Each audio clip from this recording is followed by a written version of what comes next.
Ito, mga kapalong, tatanim tayo ng progress. Kaya tinialagay yun, nilipat namin yung dito. Ay mga TV natin. Ay na-adjust lang ni para Efren yung mga tanim kasi abutin ng tali. Konting adjust lang naman yun. May mga tanim na yun dyan. Tapos lalatag na natin yung tali. Ayan o. Lalatag tayo para mailipat na natin yung mga natin. Ibubutas dito, lalagyan ng bote para di siya mabunot.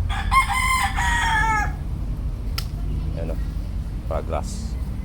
Madami man natin, manipis lang sa akin para humapal-kapal habang nag-uulan-ulan pa. Ayan, may tanim na natin. So, malawak-lawak din yung tataniman natin. Ayan po, mga tira-tirang grass lang namin yan sa ano.